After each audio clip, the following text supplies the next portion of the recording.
Welcome to Southern California Edison's community livestream meeting for the Agua Dulce and Acton communities. My name is Liz Seelman, and I'm a Government Relations Manager for Southern California Edison. I know or have met many of you at past Town Council meetings, and I greatly appreciate that you took the time to participate this evening.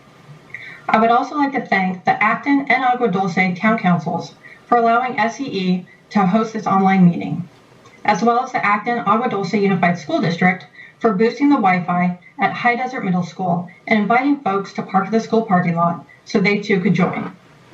Please know, if you get disconnected or if you happen to drop off early, this meeting is being recorded and it will be posted on sce.com/wildfire. We would also like to acknowledge our elected officials and their staff who have joined us this evening. Thank you to our newly elected Congressman Mike Garcia, Senator Scott Wilk, Assemblymember Tom Lackey, Assemblywoman Christy Smith, and Supervisor Catherine Barger. We appreciate that you always have open lines of communication, and we look forward to our ongoing partnership. So let me start by saying, we recognize what a stressful and difficult time this is, and how important it is for you and your families to have electricity while we've been asked to stay at home. We are focused on safely providing reliable service to our customers, and we're continuing to work 24/7 to serve our communities. Our number one concern is public safety. As California prepares for the upcoming wildfire season, we want to provide you with the latest information on how we're preparing and what you can do to be prepared.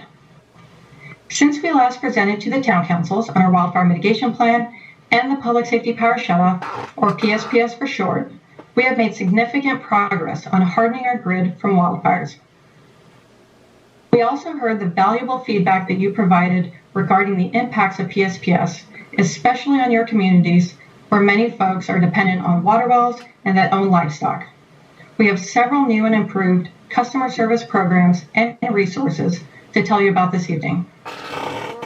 This is our first targeted meeting in a series of community livestream meetings that we are doing to educate our customers, communities, and stakeholders on our wildfire safety efforts. Please know, as soon as it's safe to do so, we will be scheduling in-person meetings with the town councils. Next slide, please. So as always, your feedback is extremely important to us, and we encourage you to submit questions. Because we have a large number of attendees, we will be taking questions through the Skype Q&A window. You should be able to see the chat box on your right-hand side. If there is a similar question already being asked that you would like answered, you can click on the heart icon next to the question to like it. We will address the questions that receive the most likes first and go down from there. We ask that you please ask questions that are relevant to the topic and the material being presented. We will do our very best to answer as many questions as possible in the allotted time. Next slide, please. Tonight's SCE presenters. So I will cover a few more topics before handing it over to Phil Harrington, Senior Vice President for Transmission and Distribution, to discuss our grid hardening efforts. You will then hear from Mark Ulrich, Vice President of Customer Service Operations, who will update you on new and improved customer service programs. Next slide, please. For tonight's agenda, we will cover wildfire preparedness tips, provide an overview of SCE's response to COVID-19, review 2019 lessons learned from last year's wildfire season, and discuss what's new for 2020. We'll discuss SCE's wildfire mitigation plan and PSPS specific for the Agua Dulce and Acton communities. We will provide information on our customer care programs and highlight our community engagement efforts for the coming months. We'll provide additional safety resources, and then we will open it up for Q&A. Next slide, please. So I know your towns are very familiar with wildfire preparedness, but I wanted to take a moment to remind us all of just a few safety tips. The graphic on this slide is from CAL FIRE's Ready, Set, Go program. The first component, Get Ready, is asking folks to be prepared before a wildfire threatens our community. We can all do this by creating a defensible space and hardening our homes, which can protect them from radiant heat and embers that can fly long distances. Also, please make sure you know how to release your automatic garage door and practice opening it manually with all drivers in your family. The second stage is Get Set, which is asking us to be prepared for the possibility of evacuation. So we can do this by creating a wildfire action plan, which would be similar to an earthquake plan. Putting together an emergency supply kit or a go bag with essential items, including prescriptions, having a family communications plan to reconnect with your family members following an evacuation, and by backing your car and trailers into the driveway for a quick exit. The last stage is to go. If you have time, prepare the inside of your house by shutting all windows and doors, remove flammable window coverings, turn off the gas meter, or turn off gas at the meter, then turn off your pilot lights, leave your lights on, and turn off your air conditioning.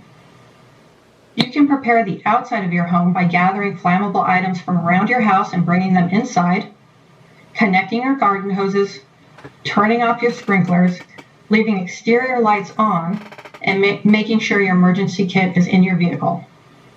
Lastly, dress appropriately. So long pants, long sleeve shirt, heavy boots or shoes, and make sure to have eye protection. That was a quick overview, but more information can be found at CAL FIRE's readyforwildfire.org or your local fire agency. Next slide, please. Our thoughts are with the individuals and families who have been affected and impacted by COVID-19 and the pandemic. So as I stated before, the safety and well-being of our workers, customers, and the public remains our top priority. Safely providing reliable service also means critical scheduled outages must continue, even during these unprecedented times. Postponing this critical work could inadvertently create larger and more dangerous risks. As such, we continue to perform critical work to make urgent repairs, to maintain our network, and to protect communities from the threat of wildfires. Having said all that, we are doing everything we can to minimize outage impacts, especially for vulnerable customers, businesses, and other critical services. We are prioritizing and evaluating each outage on a case-by-case basis. If an outage is deemed critical, considerations are put in place to minimize its duration and impact, such as scheduling outages overnight and increasing the number of crews on a project in order to shorten the length of that outage. I wanted to mention that when you see our crews working in the field, please know that we are happy to answer questions about the work we are doing. We ask, however, that the community continue to observe the physical distancing guidelines of staying at least 6 feet away and wearing face covering. This will protect you and our crews who are serving on the front lines to provide a very critical and essential service for us all. During COVID-19, we have also enhanced our customer care programs to support our customers during this difficult time. For example, we have suspended service disconnections for non-payment, and we are waiving late fees for residential and business customers impacted by the pandemic. We have also relaxed customer requirements for folks to enroll in our medical baseline and care programs. We will go over this in more detail a little later in the presentation. Lastly, as many of you know, SCE employees live and work in the communities we serve, and we deeply care about our communities. To help Californians who are facing economic hardships, Edison International pledged $1 million at the onset of the pandemic to local nonprofits. An additional $259,000 was donated from our employees, which brought our total community aid to more than $1.2 million. We know things will continue to change. We will continue to be here for you and keep you updated as we work through this crisis together. Next slide, please. At this time, I will hand it over to SCE's Senior Vice President of Transmission and Distribution, Phil Harrington. Phil? Thank you very much, Elizabeth. And thank you, everyone, for joining us this evening. We have an awful lot of important information to talk about tonight. and I'll get started here. Again, we'll be allowing ample time for questions at the end of our session, so looking forward to that segment as well. So again, we'll be talking here about a couple of things. One, our wildfire mitigation efforts, and particularly those that relate to our PSPS program. So as in the past, especially the past couple of years, when there's a high risk for wildfire, we may declare a public safety power shutoff and temporarily shut off the power to your neighborhood. And that's really to prevent our electric system from potentially causing ignition, ultimately leading to a fire. Now, we recognize fully that this is a disruptive action, and frankly, it's a hardship. We know that. But we feel this is a necessary precaution to take to protect our communities from the threat of catastrophic wildfires. Now, what we have found, going back in our past events, is that PSPS events have indeed prevented things from happening. We file reports for the Commission after each event, and we found that in the last season, 2019, excuse me, over 40 instances of damage to our system were found in patrols that we conduct after a PSPS event. And those are things we determined could have caused ignition. Hard to tell what would have come from the ignitions, but those were events that could cause ignitions. Specifically, 3 of those were in the Acton and Agua Dulce area as well. And so again, those are in the reports we submit to the Commission. Now, while we're taking every effort we can to reduce the number and the length of those outages, we need to continue to use them as part of our portfolio, if you will, to protect public safety. Now, the events that happened last year really reinforce that the work we're doing more broadly in wildfire mitigation to harden our grid was the right course of action to take. But it also revealed lessons, and we're learning with each successive wildfire season new and better ways of operating our system. And by the way, part of that is feedback from your community. And that, as we go through this presentation and our discussion, you'll see how many of the things that really came directly from the conversations we've had with you all. So let me talk briefly about our wildfire mitigation tools, and we'll expand on this in a moment. But we feel we're on the right track when it comes to the deployment of things like grid hardening technology. And what we're talking about there is our covered conductor. You might think of it as insulated conductor, and things we call sectionalizing devices. And more on these later. But the combination of these two things will reduce the frequency of PSPS over time under what we expect to be normally occurring weather conditions. And we've also focused on our customer care programs and communications that go along with that. Now, we recognize the difficulty the PSPS events can create, and we're absolutely committed to supporting and assisting our customers, you all, and our communities during these events. Mark's going to touch on a lot more of this in detail, but at a very high level, we're continuing our proactive outreach to communities prior to peak wildfire season to help with your preparedness. And that's what this meeting tonight's about. Now, we're also improving our communication to customers to make the information more readily available. More on that later as well. But what you'll see and hear about are enhancements to our website and the information we provide on the website during and before events. Now, there's another dimension of this also, and of course, it's our stakeholder engagement. Whether that's electeds, first responders, our community-based organizations, we're working with all of them as we roll into yet another wildfire season so that we enhance our preparedness and the preparedness of our communities and our key stakeholders and partners. Now, as Liz mentioned, due to the COVID-19 pandemic, we've also had to address things differently in our PS program. A few levels to that, but for one, we're adjusting our plans to safely provide in-person services where we can with the proper precautions. Our community care vehicles and our community resource centers are areas that that's falling into.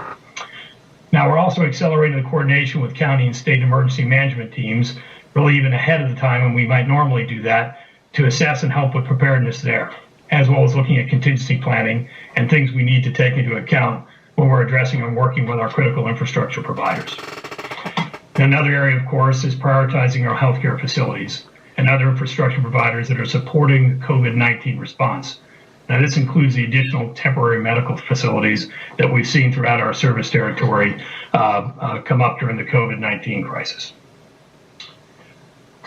Next slide, please. Now, what I'd like to cover next is, over the next few minutes actually, is our wildfire mitigation plan, the work we've taken on really to reduce the risk of wildfire, protect our communities, and ultimately reduce the amount of PSPS we may feel we need to exercise. Next slide. Now, here's something you may be familiar with or seen this in other discussions.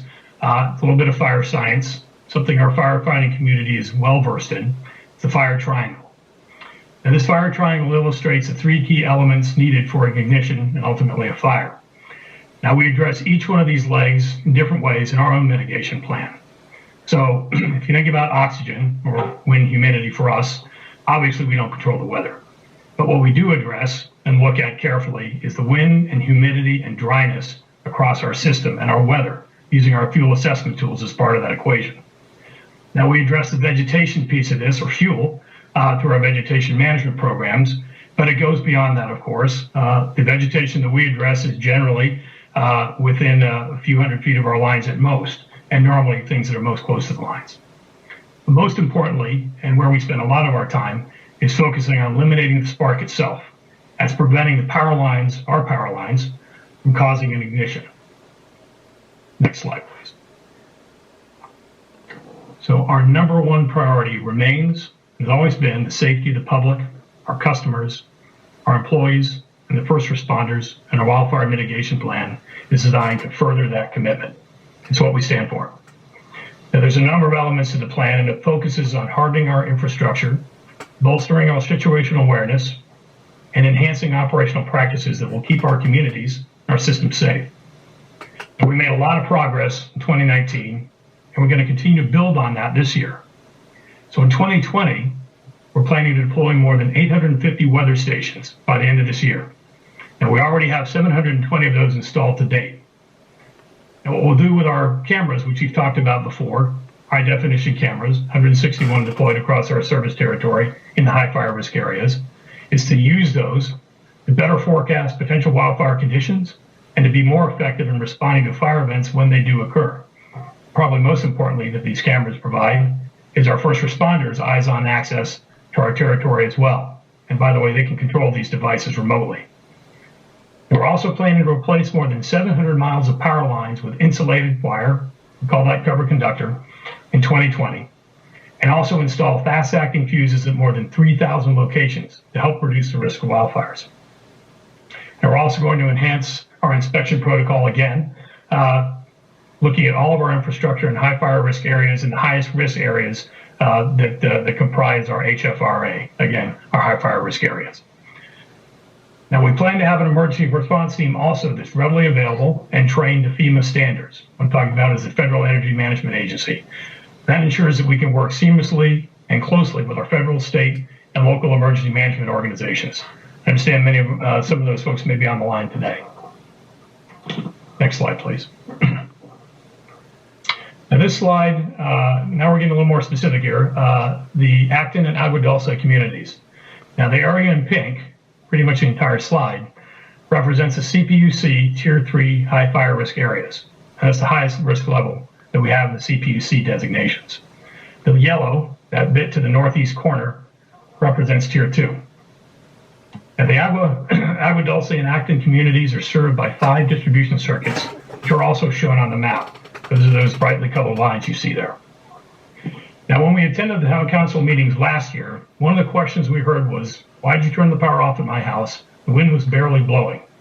Now, as you can see, the circuits have run for several miles, so where there may be little wind at your house, could be very strong elsewhere on the circuit.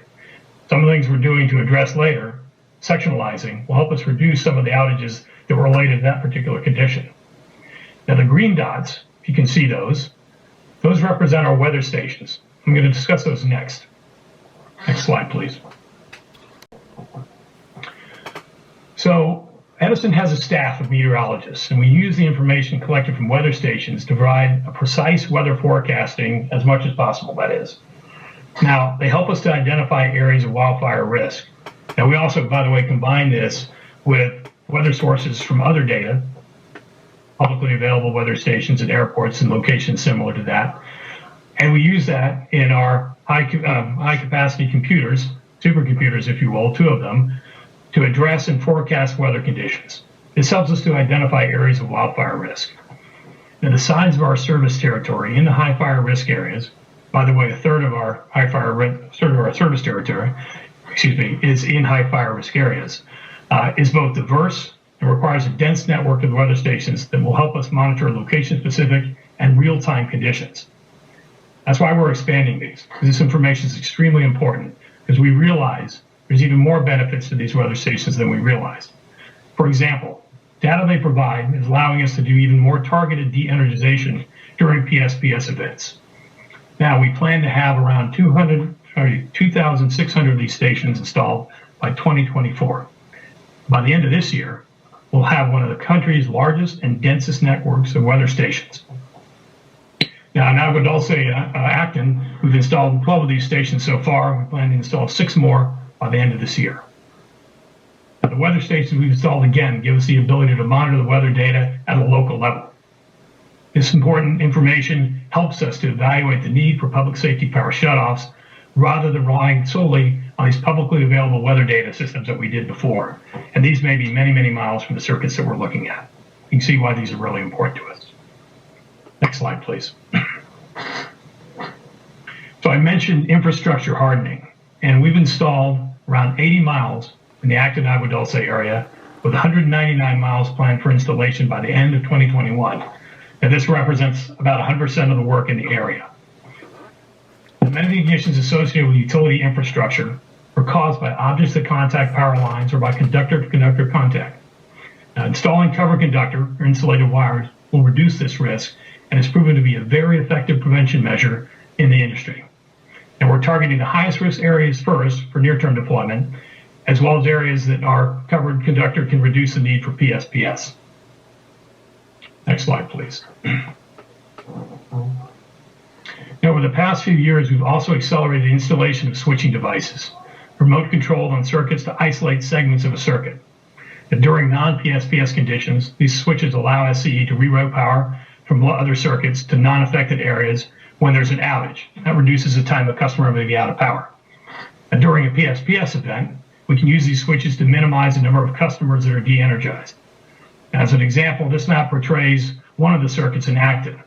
The colors represent the different segments of the circuits as it's split into different segments.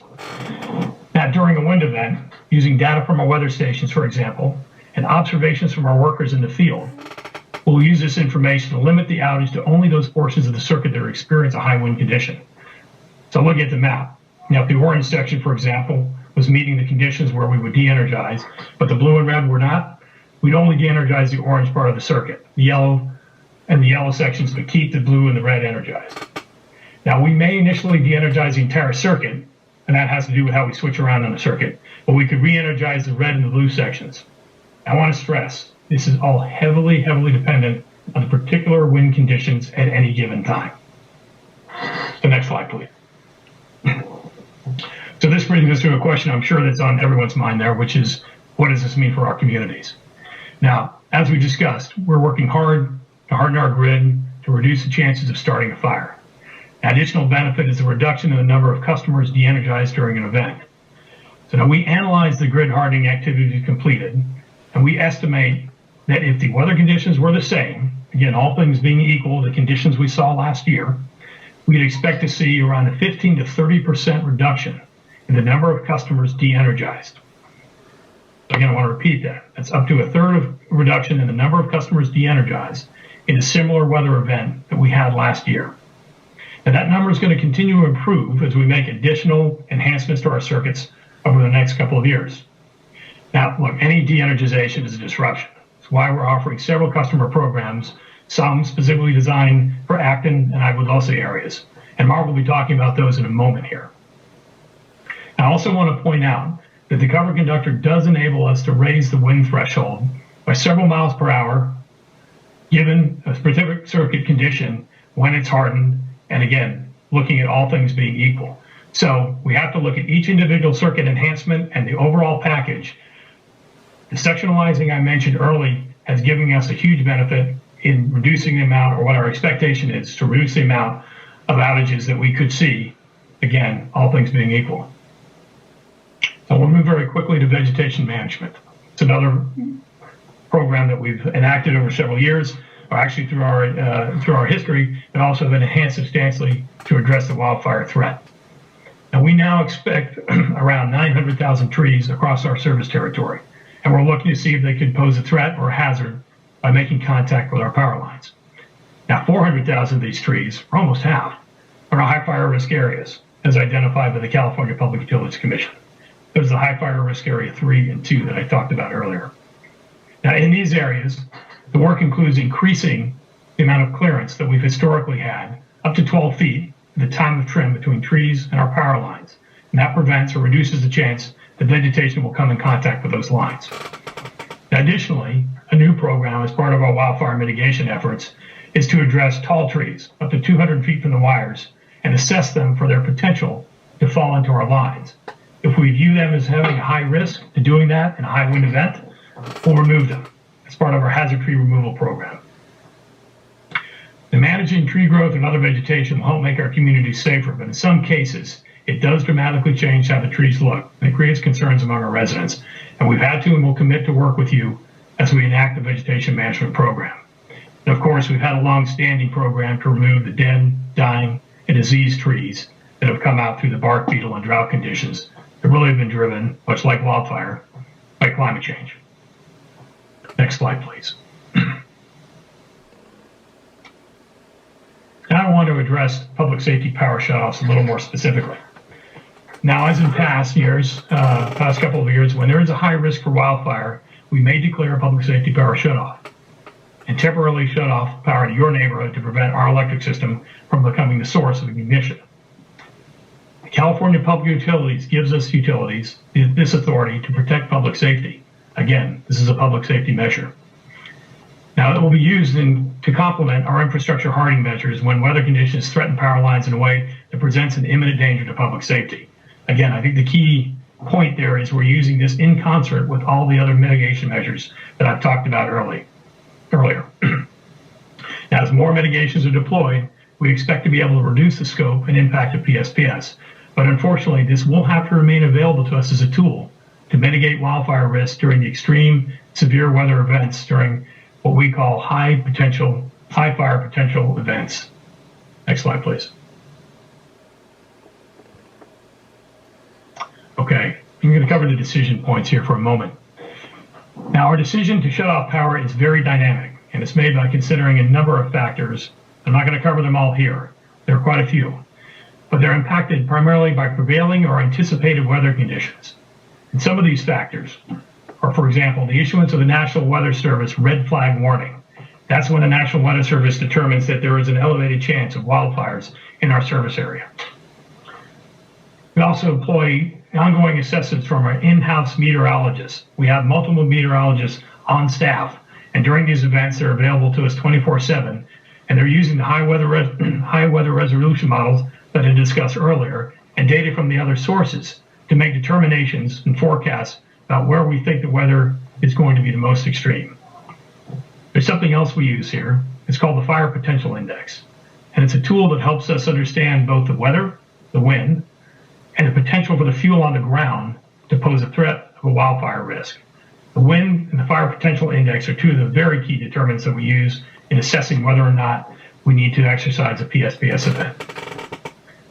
Now, public authorities are another dimension here. I mentioned the outreach. Now, it occurs during the event, which I'll come into a moment, but also the outreach we've been doing not only this year as a run-up to this year's wildfire season, but also in the past years, working closely with them and to understand specific concerns that our state and local fire authorities will have, our emergency management personnel, your community personnel, law enforcement, and other critical infrastructure providers, the implications of a PSPS event in your service territory.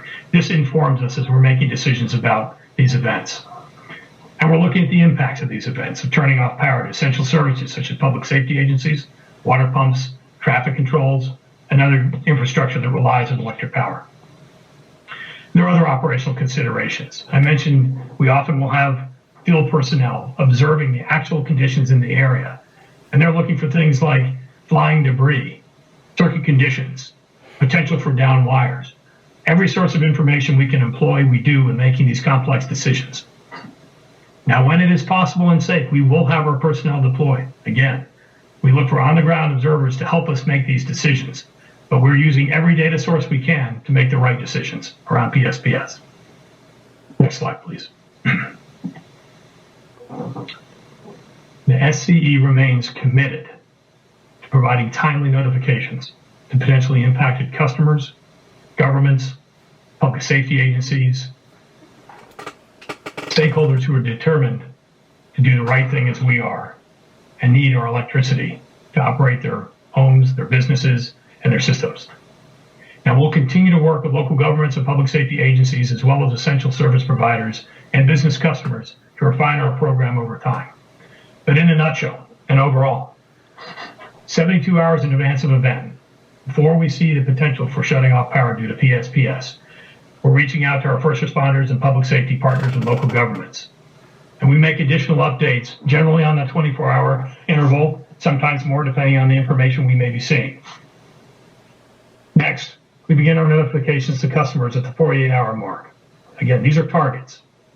I'm going to stress that this is all weather dependent.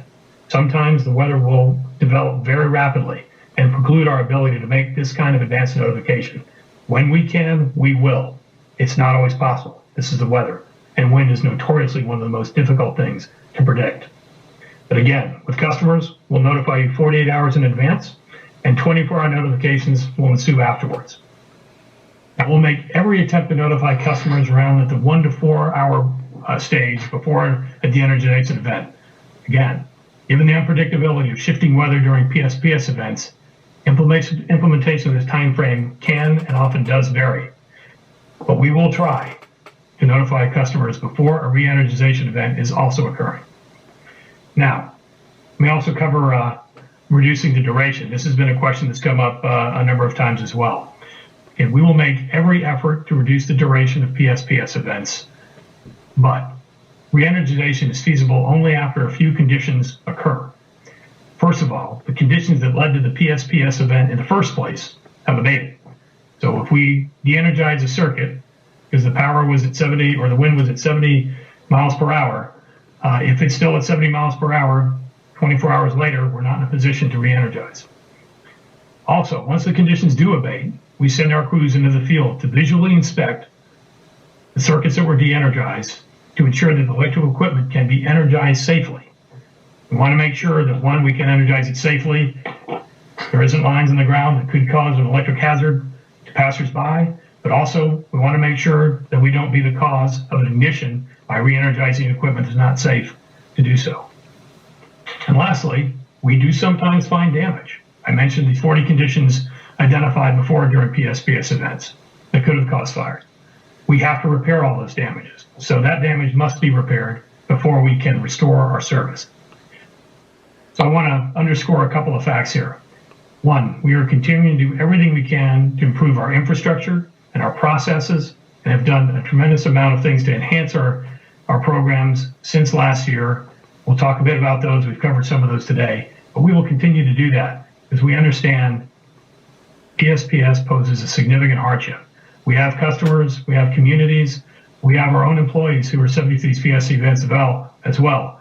And for those of us in the electric industry and have been in the electric industry for our careers, the thing we pride ourselves most on is providing safe, reliable power for our customers. De-energizing is not a decision we take lightly. So with that, I'd like to turn this over to Mark. He's going to discuss customer engagement, and then we'll answer some questions. Thanks, Phil. Next slide. So one of the things that's important is the customer engagement, and it's our goal to keep our communities and customers informed. We want to help our customers be better prepared for emergencies and direct them to the right resources where they can receive aid. Transparency has been a big theme about our improvement from last year to this year. As Phil mentioned earlier, we have 161 fire cameras out there. And from those cameras, anyone in the public can view those cameras and see what they're looking at the same time as what we can see. Those are being shared with first responders and other agencies to keep and monitor threats that are out there. Next slide. So one of the things we've done, in addition to putting up cameras, putting up weather stations, and sharing the information from those cameras and weather stations, is we've improved our communications and our information flow. A year ago, or less than a year ago, in the fall timeframe, when we had these major outages because of PSPS, we had we had a lot of information that was not flowing as fast as we'd like it to be. And one of the things that we did that was improving that was to improve our website. So now at sce.com, not only do we have improved maps for information that's out there about which circuits are de-energized, which circuits are on the watch to be de-energized, and which circuits might be re-energized. We have a now full one-stop shop for information before, during, and after, including weather information. We've made significant investments in the traffic volume that can be handled by our website, and we've done simplifications for various pieces of information. In the fall last year, when we had our PSPS events, we would update our maps, which were PDF files, twice a day. And that would give information to customers about which circuits were on the watch and which circuits might be de-energized. With this new information that we have on our website, it's now updated in real time. An individual could type in their home address and see exactly where they need to be. In addition to the upgrades in the website with regard to information of which circuits are on the watch and which ones aren't, we also now have the ability to see where our community resource centers located during the event. In addition to the community resource centers, which are brick and mortar buildings that we contract with to provide aid, we also have community crew vehicles, and those are also listed on the maps so people can see where Edison is providing help in your community during these PSPS events. In addition to the website upgrades, the upgrades with information flow with regard to cameras and weather, we've also improved our notifications.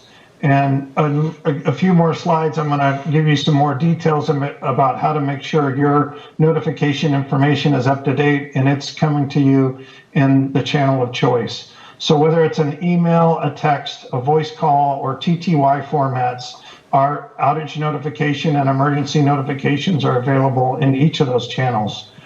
We're also working so that we can provide these messages in the customer's preferred language. In addition to English language, Spanish, Mandarin, Cantonese, Vietnamese, Korean, and Tagalog are languages we're working on to ensure those communications are brought to the customers in the format and channel and language they need. It's important for loved ones to know what's going on with their family members, at least location-wise. I know this is true because my mother lives in Sacramento, and I always want to know if she's under PSPS warning or watch. And so we put in what's called a zip code level alert.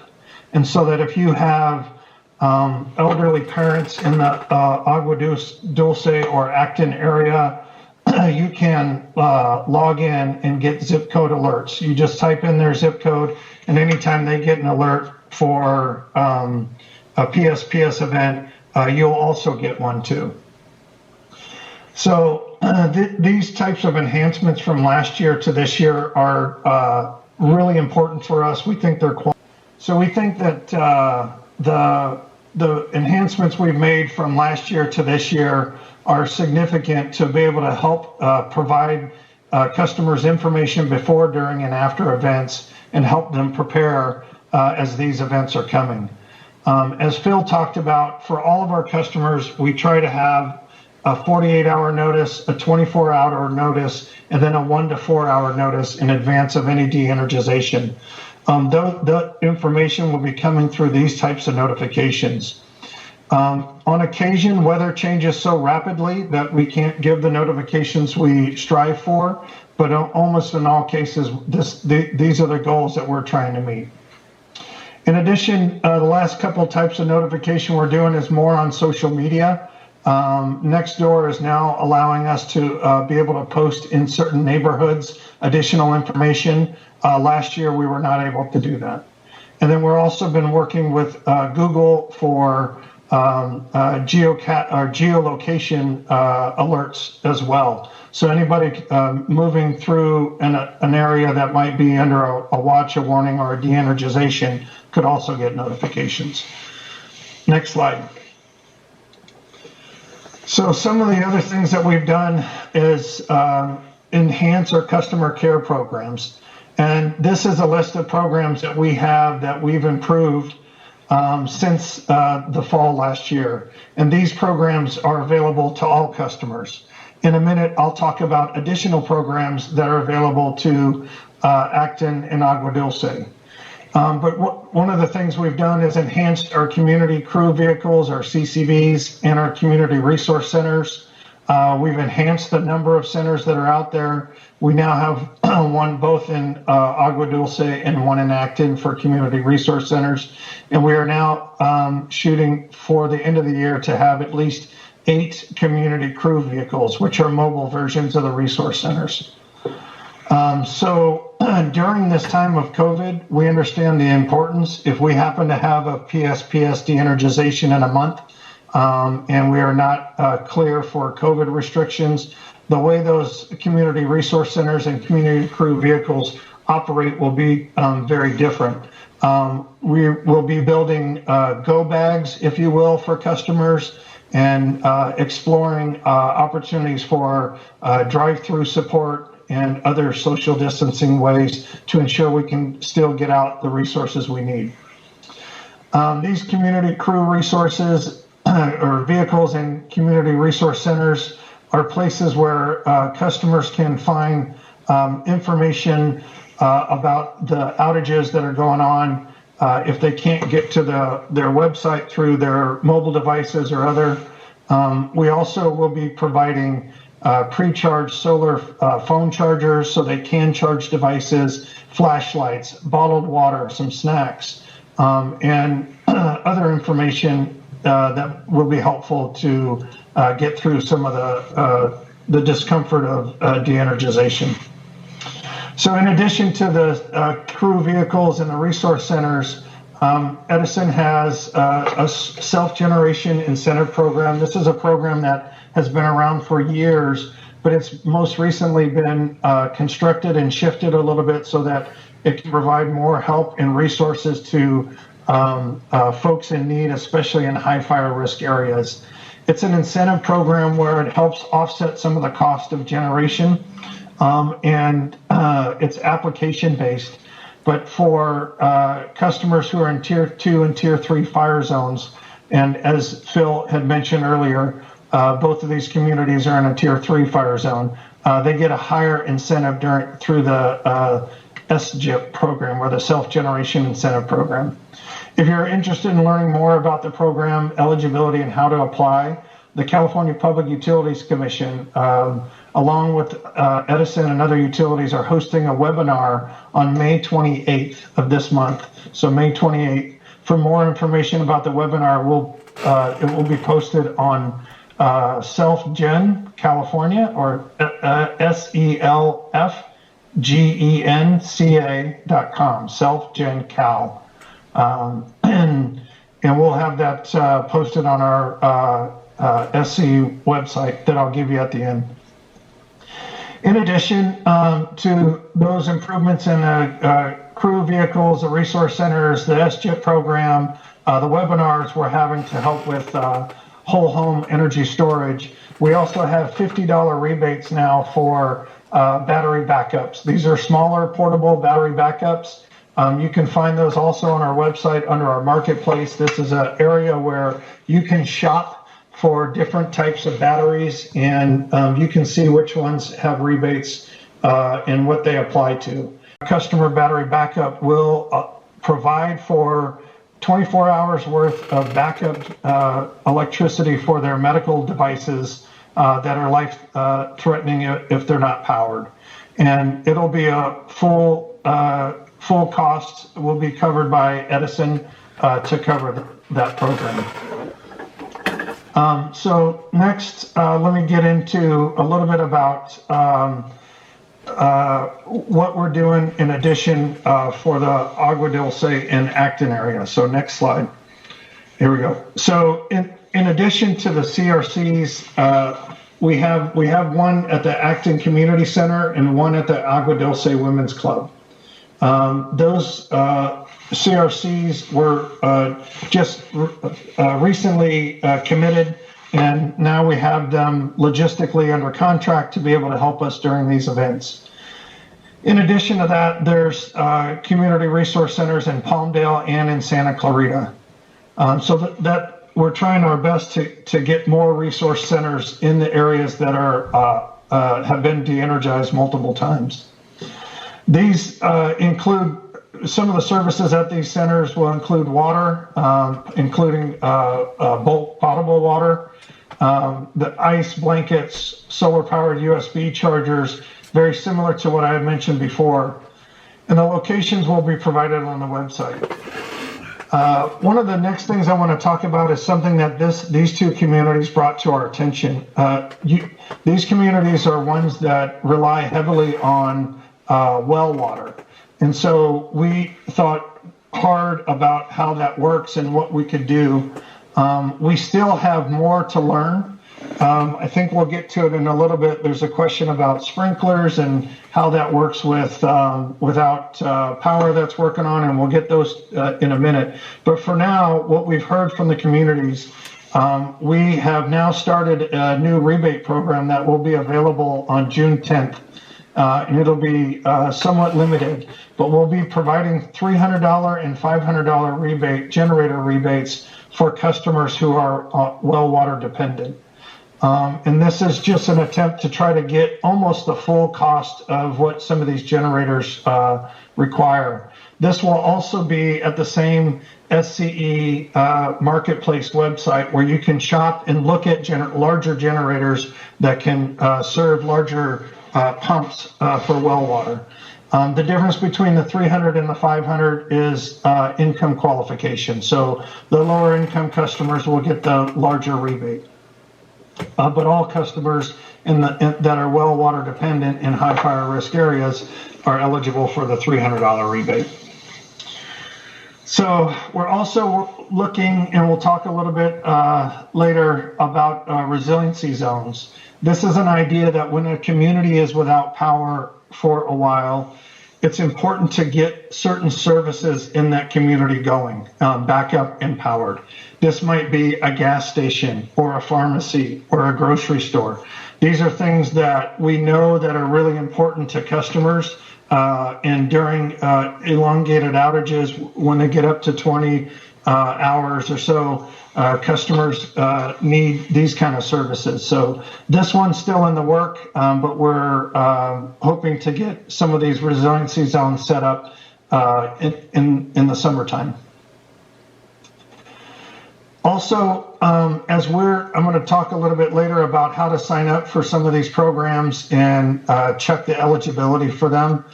So please, if there's anything here that catches your interest, it would be good for us to help you avail yourself of these programs.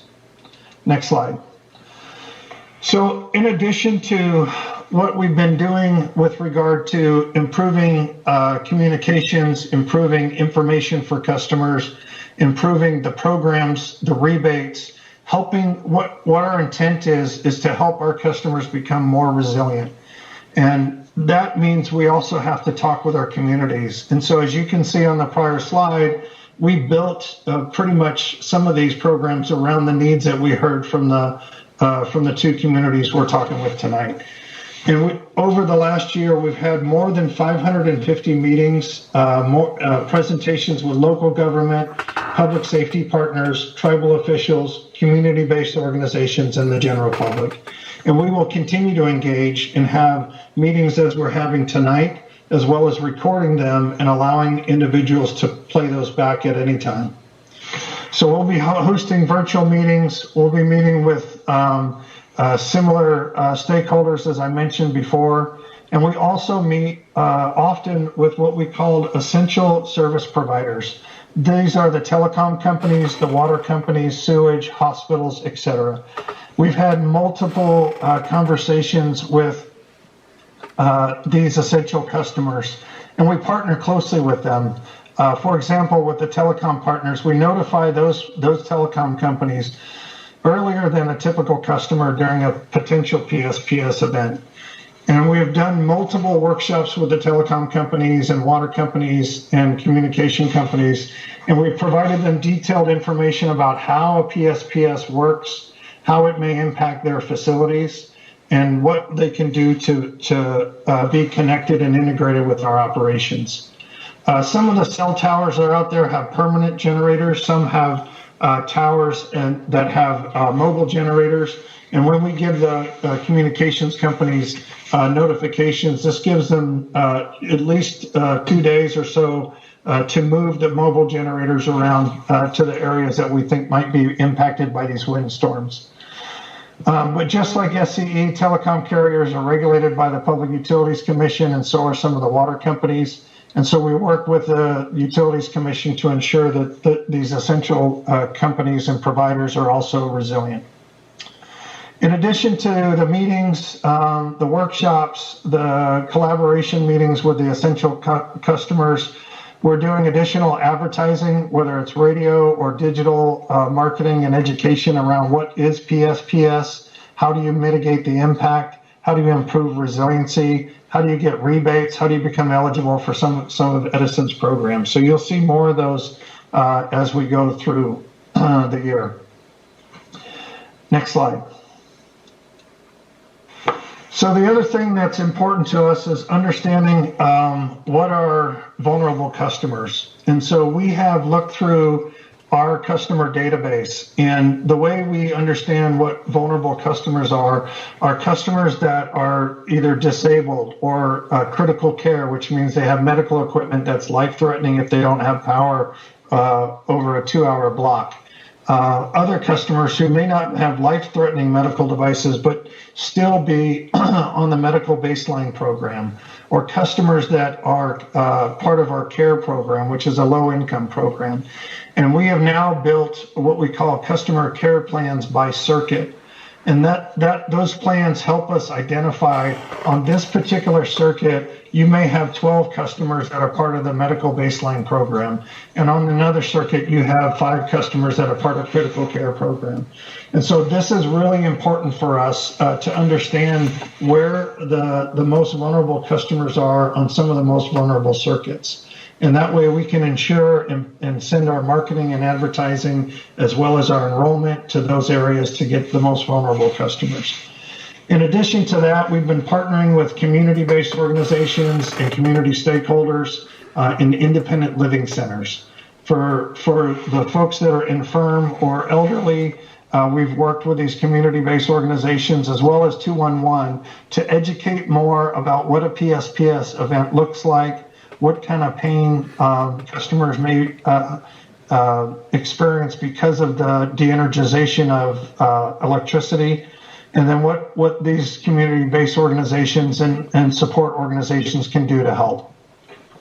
So we're actively identified medical baseline and critical care and life support customers. And again, if you are one of these customers, I'm going to give some information towards the end of the slides here to make sure that that information is communicated with us.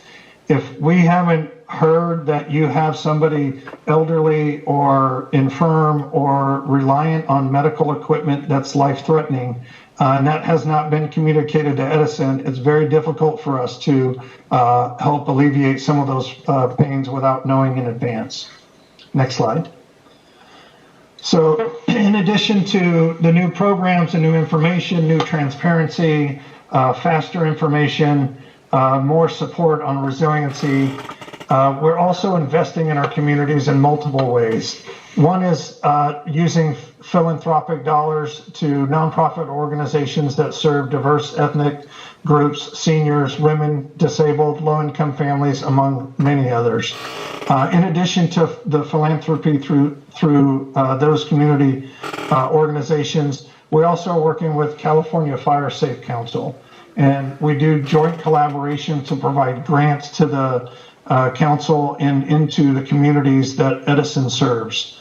And the objective is to protect and provide small grants and community fire prevention and preparedness projects. These are just one of many ways that we're trying to, one, PSPS is an attempt to ensure that we have a reduced number of ignitions. And then there's customer programs notifications, and then there's also fire suppression. So in all the cases, Edison has done what I consider quantum leaps in our improvements in all these different areas. Last slide. So this is where I have a call to action for everyone on the phone. The first is to give us feedback. And when you give us feedback, there's a couple places you can do that here. One is at sce.com wildfire. That's a website that has a lot of the information that I was just talking about. So if you're trying to write this down, don't worry, you can go to sce.com/wildfire and find that information. The other thing you can do is play back this recording if you wanted to hear things twice. And then part of giving us that feedback allows us to not just hear generic stories that aren't very actionable. And I'll give you a couple examples. When somebody says, our community needs help because we have agriculture, and that's what comes to me as a customer service operations lead, that's very hard to action around that. What's more actionable is when customers give us their name, their account number, what their issue is, and then allow us to try to find ways to build resiliency together with the customer. So you can also, if you are one of those customers out there that you feel like we have not answered one of your questions tonight, or you think that there's something else that we should know about as we're trying to mitigate the inconvenience of the public safety power shutoffs, please use this email address. It's wildfireoutreach@sce.com. And if you need to, please feel free to put my name in there. Or you can just say, hey, send this to the customer service guy. This is my pain point that I need help with. So that feedback is really critical for us to get better, and we really appreciate everyone who does give us the feedback.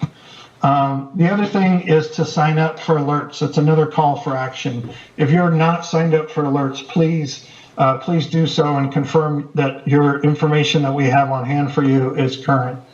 Also, encourage your peers. If they're not getting notifications, they're going to be less prepared. And as I said, with the 48-hour notification, which is one of our goals, that gives some folks time to start pumping and improving the storage in their holding tanks. That's what a lot of the water companies do now when we give them notice in advance. And then the last thing, the call to action is to be prepared. We believe that resiliency to all hazards is a joint responsibility. It's not just Edison's responsibility. And so there are other reasons to be resilient. COVID is another example, earthquakes, other windstorms or tornadoes, anything that might take away some of the conveniences of modern life, like power, water.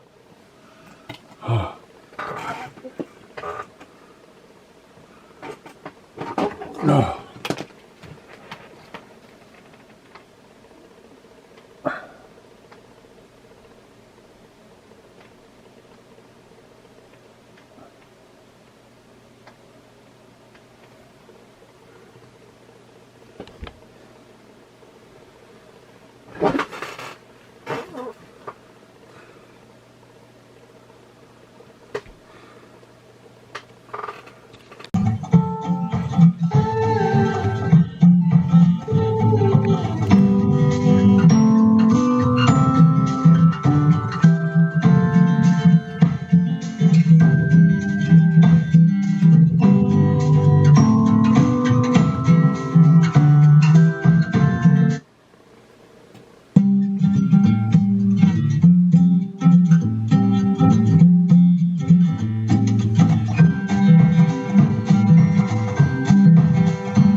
Question, can SCE please list the steps that will be taken to ensure that the local schools in Acton will not be closed down during future PSPS events?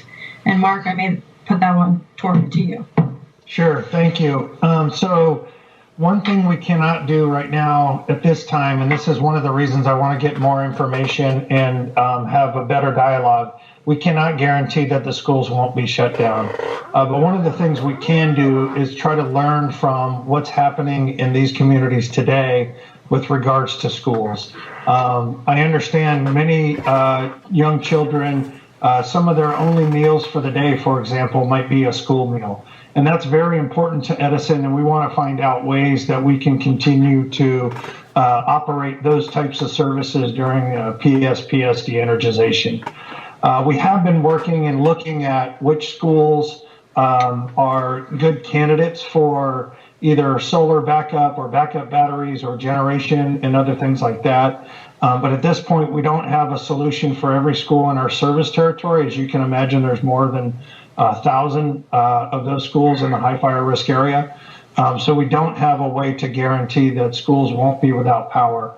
But I am looking for other creative ideas. And if anybody has some of those ideas, please share them with us. Thank you. Next question. Can SCE please list the measures that will be taken to ensure that mobile phone service and internet service in Acton, whether provided by cell towers, cable repeaters, or any other source, is not curtailed during any PSPS event?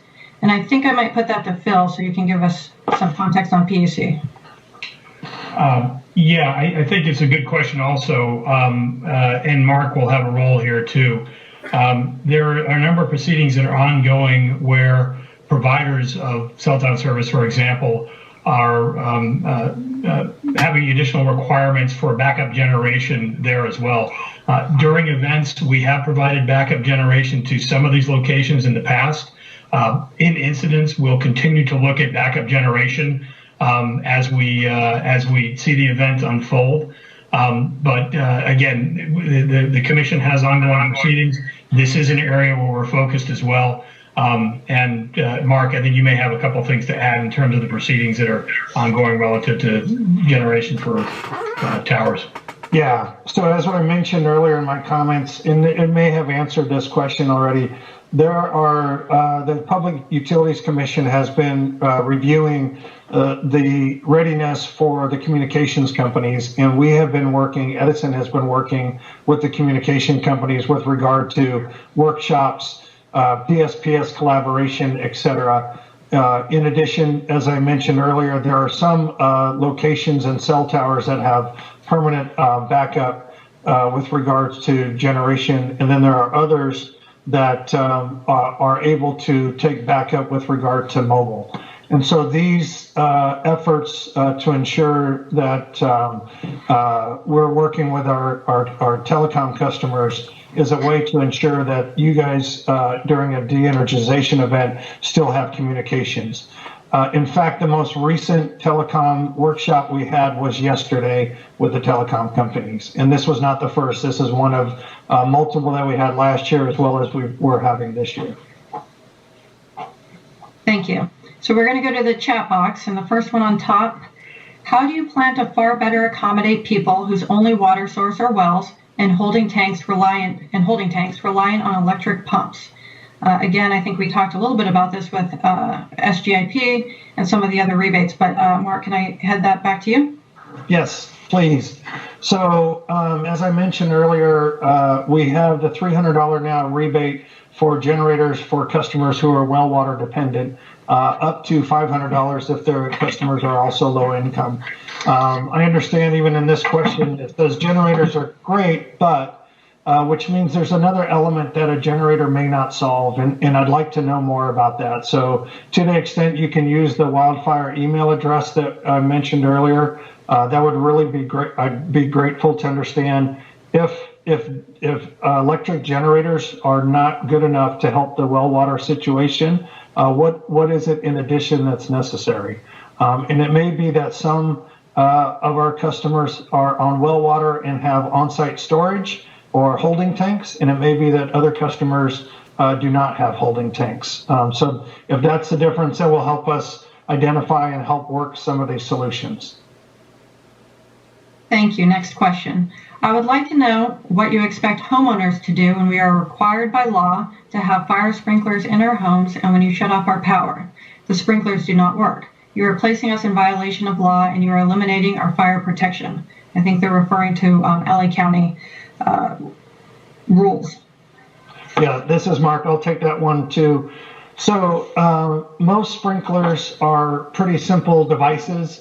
They are either a glass plug or a soldering pin plug, and they're on the inside of the home. And generally, if a fire is near a sprinkler head, that fire will melt that glass plug and let the water out.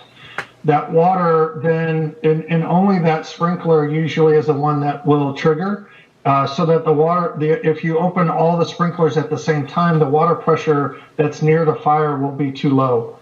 So the way sprinklers work traditionally are not dependent on electricity. Now, I say that because when I say traditionally, I'm referring to customers who are not on well water. So this is another example that I'm not familiar with, but I want to get more familiar with. If you are on a normal water company distribution system, they have water towers in the sky to create the water pressure so that in-home sprinklers do not require electricity to operate. And so if this question is about that, I think we're covered. There's no problem here. If the customer here is saying, hey, no, I have well water and I can't keep that water pressure up because I don't have my generator to pump my water, that's another situation that I'd like to learn more about. In addition to the rebate that we're providing, this may provide us more insight about how to help and handle those kind of situations. Thank you.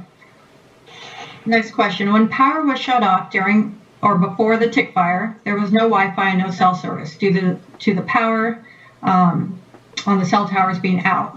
Then when the tick fire started, we had no communication. This was unsafe. We were not able to receive alerts. What is your plan to address that issue? So this is Mark. I'll take that one too. So first, I'm not familiar with the exact details of the tick fire, but what I do know is that their fires are started for many reasons. So we need to make sure that we're resilient for not just PSPS events, which are events because of windstorms and climate change. But it is important, as I mentioned earlier, we're working with our telecom partners, we're working with the Public Utilities Commission to ensure that there's resiliency for the cell companies that are out there doing communications. So this is really something that's near and dear to us, because if you're not getting notifications about evacuations, alerts, that can be life-threatening. That's very important to us. It also means that you're not getting our notifications that a power shutoff may be over or imminent. So this is important to us, but the best we can do is work with the telecom companies, give them as much notice. As I said, again, we had a workshop with them yesterday, and these are all the ones that are in our service territory to continue to hone in our collaboration among these events. The next question I'm going to pose to Phil. It is, what changes have been made to policies regarding how long PSPS will be allowed to persist? Has a maximum duration been imposed yet? And what risks to public safety have been assessed based on the duration of shutoffs? Yeah, thanks, Liz. Another good question. There are ongoing CPUC proceedings. The number that's been targeted, and I'm saying this is still moving around, is around 24 hours. But there's a number of things, as I talked about earlier, that go into this. Remember, we may have a restoration of, say, or the conditions may abate that led to the PSPS at a time when it's pitch black at night. So we need to get our field crews out to evaluate the circuits, and it's not safe to do so. Then there's the repair conditions, which I mentioned earlier. So there's a number of things that are involved in that equation, if you will. But again, I want to make sure everybody understands we will and are committed to doing everything we can to restore power as quickly as absolutely possible. A number of the enhancements I mentioned earlier, actually not doing PSPS in the first place when we can use our enhanced weather devices to make better weather predictions. Our ability to sectionalize reduces the footprint. All of this helps us to restore power much more quickly. Our major focus, of course, is avoiding the PSPS where possible, and then restoration as fast as we can after that. The other part of the question is, I really have to say, this is about overall public safety. The events we're trying to prevent from ignition from our system are catastrophic wildfires. So that is the event we're looking at as a matter of what we're trying to avoid. We recognize there are hardships that go along with being without power. It's one of the reasons we've spent an amount of energy we have since the last PSPS season on the things Mark has talked about: supplying backup generation, providing backup generation programs, expanding our customer care facilities to help with the loss of power. So that's where our efforts have been focused and will continue to be, and we will continue to improve the program as it evolves over this fire season and the next. The next question: if all of the new grid hardening efforts were applied to the weather conditions that occurred last year in which PSPS events were initiated in Acton, what PSPS events would have been avoided, and how long would the longest PSPS event had been? Again, I know this is sort of a hypothetical, and I know that we found damage on lines in the past, but I will let Phil answer that question a little deeper. Sure. Again, I know we addressed some of this in the earlier question. I'll just reiterate that cover conductor is one of many mitigations we're applying. There's another question about how much we've done. I will say that so far across our entire high fire risk service area, we've deployed around 650 miles of that. 90 of that has been in the Acton and Agua Dulce areas. So what we're looking for is a complete deployment on the segments that need to be covered. So what you may see in your community is, hey, that line is covered. Can we avoid this? Well, really what we're looking for is entire segments of a line, and a segment is running from one switch or isolation point to another isolation point.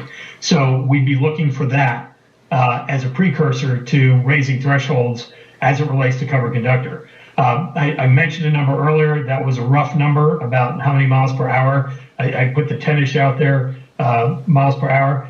We expect it could go higher. This is just a very preliminary number, but what I really want to stress is it's in concert with all the other things that we're doing in terms of the switching playbooks that Mark mentioned, or that we mentioned earlier, the cover conductor, and other things we're doing to avoid and reduce the impact and duration of PSPS. The hypothetical does come in related to how long it would take. I suppose you could look at this and say if we knew precisely that the wind dropped down a little bit earlier, then you could say our restoration could have started a couple of hours earlier. That's very tough to predict, and it really can't do it. What I would say is the more dramatic impact of this is when we're able to avoid the PSPS in the first place, and that's what you're striving to do here. I think we just answered again the next question, the first part, but there's a second question within that. So I'm going to go ahead and ask it. It says, SCE recently upgraded the overhead lines near our home in Canyon Country with insulated lines. Does this preclude the need to shut off the power during times of strong winds? Also, last year was the first time in 20 years that I've lived here that the power lines were turned off during wind events. What changed from previous years? I think maybe the second part we can address. Sure. Yeah, we've addressed the first part, I hope, earlier. And the second part, I look at a number of data points, if you will, as we think about this. And one is communicated quite frequently, but it's that 10 of the worst, and by worst we mean most destructive fires of the 10 of the 20, so that's half, occurred since 2015. And this is California wildfires. So what we're seeing is the significance and severity of wildfires has basically had an inflection point in the last several years. The other things that have changed in the 20 years is the dramatic increase in something that people refer to as the wildland-urban interface. there's just that much more infrastructure and population in proximity to areas that have previously been sparsely inhabited, and in proximity to areas where there's greater damage that's occurred from basically climate change. And this is my last point, is the prevalence, the cycle of droughts and the cycle of extreme weather has increased. You look back at the 2017 period, firefighters were commenting on the duration and severity of Santa Ana's as things they had never seen in their entire careers. Humidity numbers that were unheard of and unseen in their careers. So unfortunately, what we're seeing is a dramatic difference both in climate, the environment that climate feeds into, and the dryness and the bark beetle and other damages there, the proximity of population to these areas, really putting stress on our system. So this has caused all of us to look much more carefully at how we're operating our system and finding better ways to operate our system. So, I mean, we have, just as an aside, we've not only looked in California, we've looked overseas to Australia, how they're dealing with wildfire mitigation, to our utility neighbors to the north and south across the U.S. for best practices, and these are what we're applying. But again, operating differently is something that's really a condition of the world we're operating in right now. May have come in before Mark gave an opportunity to give his presentation, but I will ask this here. We have a number of elderly individuals who live in our communities and who rely on a variety of durable medical equipment for their health, well-being, and even survival. Last year, your representative said simply that they should know to have appropriate backup systems in place. Is that still the strategy that you intend to follow? If not, what is your new plan? We covered a lot of this with regard to the new programs that we have to be able to cover the medical equipment. I will say that in these two communities, there are only 32 customers that have registered that they have medical equipment that is critical to their life. And so if you are a customer who has not shared with Edison that you have medical equipment that is a life-threatening, please do so. So of those 32 customers that are on the critical care, we have been doing outreach and will continue to do outreach during these PSPS events, as well as the programs I talked about. The low-income qualified customers that are also critical care, where they rely on equipment that is life-threatening without power. Those folks are eligible for the income qualified critical care program that I talked about, where we will full fund both a battery and solar panels to go with the battery to cover 100% of their medical needs for these devices for at least a 24-hour period. And they're portable so that they can be recharged if they needed to drive to another community to get them recharged and then come back. So this is the thing that's very different from last year. The representative, I'm sorry that it sounded like the representative was saying fend for your own, but quite honestly, I want to make sure that we don't just take this opportunity to start becoming resilient. We should be resilient for a lot of other reasons, as I mentioned before. There are higher wildfires in the last 5 years than we've had in the last 20 years, and those can be started not by electrical equipment, but by lightning, negligence on other people's parts. So I want to make sure that everybody is taking care of the people that they know that have life-threatening equipment that's critical to them. Great, thank you. What about the fact that power is often needed to fight fires? Without power, firefighters and homeowners may not be able to draw on their well water to fight a fire on their property. So I'll start this one too. We have been working with the fire agencies across the whole state, both local city ones as well as county and CAL FIRE. So to the extent that your fire chief has recognized this issue, we'd appreciate if they could bring it up to us if they have not. And then I mentioned earlier Edison is going to be providing on June 10th rebates for large generators that should be able to cover pumping of water, $300 for normal customers and $500 for low-income customers.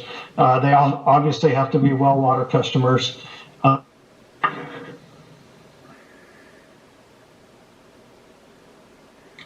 I think we may have just lost Mark, so let me go ahead and go on to the next question and we can follow up in a minute. It's possible that schools will still be virtual for the beginning of the next school year due to COVID-19. Electricity will be crucial for that. What is the plan? Phil, can I hand that to you? Yeah, sure. I think it will get back to much of what Mark had said, which is we will work with communities, including schools, on what the critical centers are. I also want to pivot back to something he mentioned as well about resilience in general. We are still looking at a number of things, earthquakes and other events that could cause an outage. These are equally important for, I think, our communities and our customers to prepare for. But it does get to the outreach, and we'd be more than happy to work with the community on critical loads in their area. Mark has identified ways that we can engage with you in terms of understanding where your critical loads are and what needs to be addressed during a potential PSPS event. So we'll continue working with you to address those loads.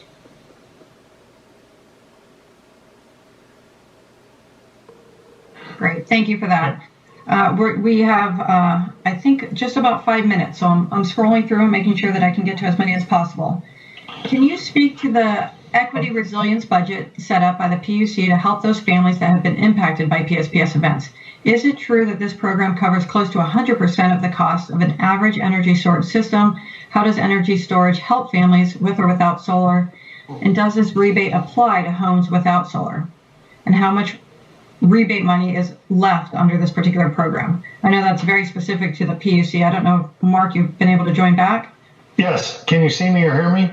We can hear you. Okay. All right. Good.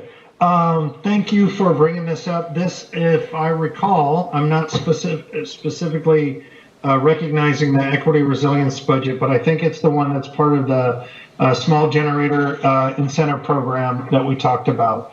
And I don't know if it's true that if it covers 100% of the cost of an average energy storage system. So we'll have to do a little bit of homework on that.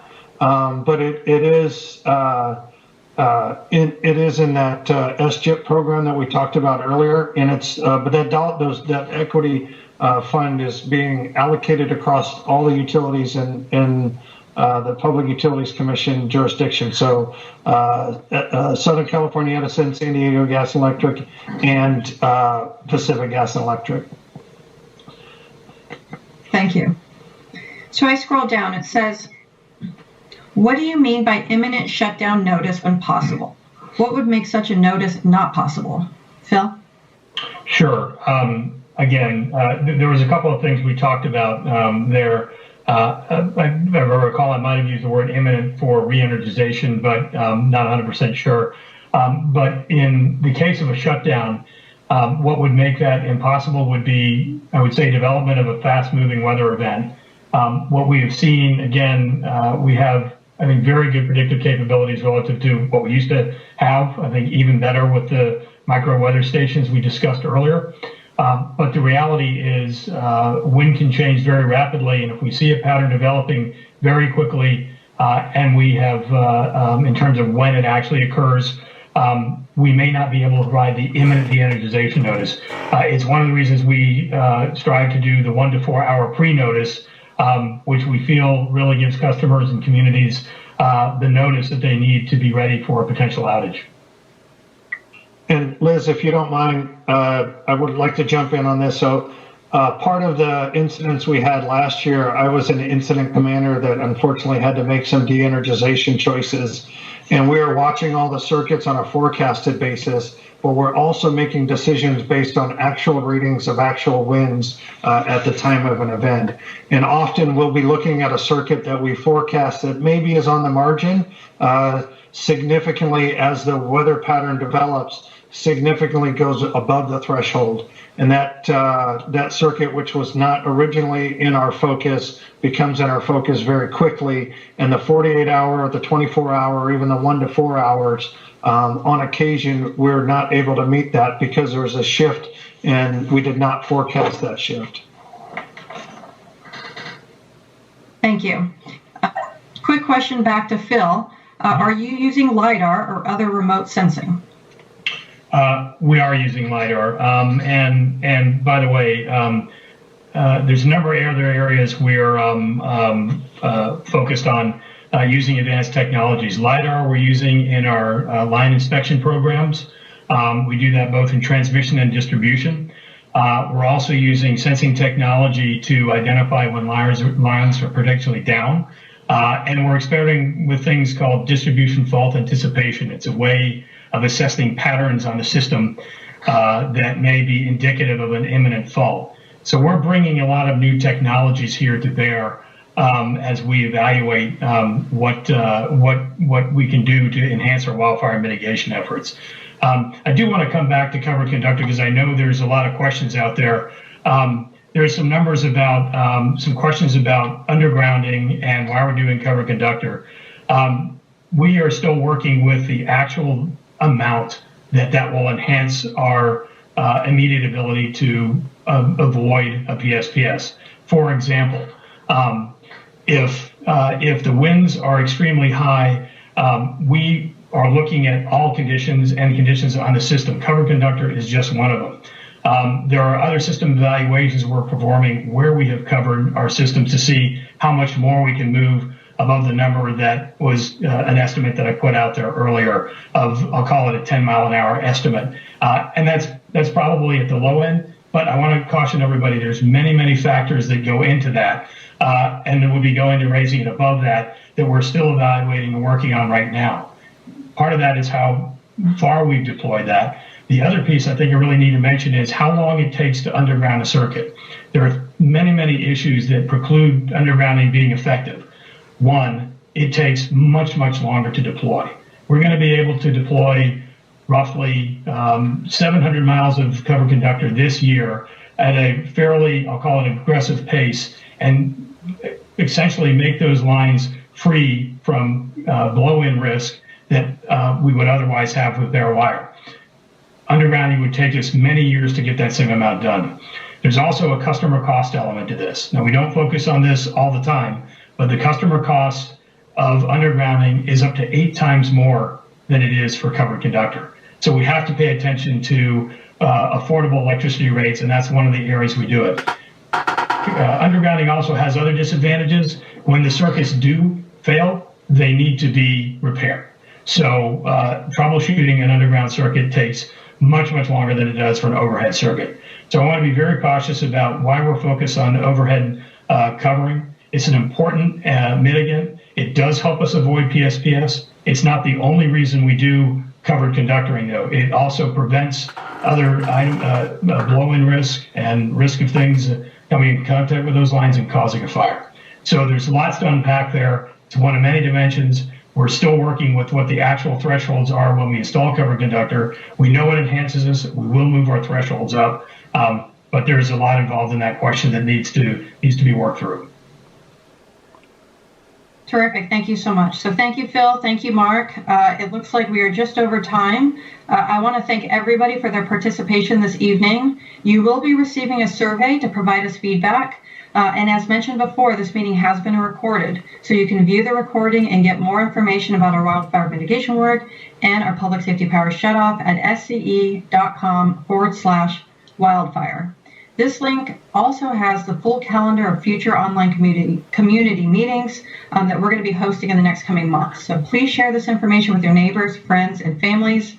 Again, you can see the slide is going to come back on wildfire outreach at sce.com. If we weren't able to get to your question, please submit them there. We will definitely get a response out to you. Thank you all again, and we wish you and your families good health. Have a wonderful evening. Thank you.